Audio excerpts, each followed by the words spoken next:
HSC পরীক্ষা বাতিল করার সিদ্ধান্তে অসন্তোষ প্রকাশ করেছেন বৈষম্য বিরোধী ছাত্র আন্দোলনের সমন্বয়ক হাসানাত আব্দুল্লাহ ও সার্জিস আলম। মঙ্গলবার রাতে শহীদ সোহরাওয়ার্দী মেডিকেল কলেজ হাসপাতালে সাংবাদিকদের এই কথা জানান তারা। হাসানাত আব্দুল্লাহ বলেন, পরীক্ষার্থীরা ফটক ভেঙে সচিবালয়ে ঢুকে অস্থিতিশীল ও অপ্রত্যাশিত পরিবেশ তৈরি করে।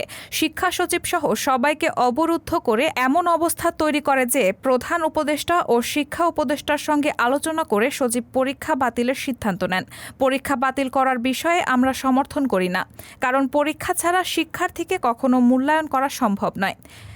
তিনি বলেন, গত ১৬ বছর স্বৈরাচারের দোসর হিসেবে কাজ করা এমন অনেকে শাহবাগে বসেছেন, প্রেস ক্লাবে নেমে পড়েছেন, সচিবালয় ঘেরাও করেছেন। আমরা এগুলো সন্দেহের চোখে দেখছি। সরকারকে সময় দিতে হবে। দাবি ন্যায্য হলে বৈষম্য বিরোধী ছাত্র আন্দোলন সরকারকে তা মেনে নেওয়ার জন্য চাপ দেবে। সার্জিস আলম বলেন, পরীক্ষা বাতিলের সিদ্ধান্ত যৌক্তিক নয়। বিভিন্ন গোষ্ঠীর রূপ বদলে অযৌক্তিক দাবি নিয়ে আন্দোলনে নামছে। তাদের ভিন্ন উদ্দেশ্য রয়েছে, অথচ ছাত্র জনতা আন্দোলন করেছে দেয়ালে পিঠ ঠেকে যাওয়ার পর। এর আগে এই দুই সমন্বয়ক হাসপাতালে আন্দোলনে আহতদের সঙ্গে কথা বলেন এবং তাদের চিকিৎসার খোঁজখবর নেন।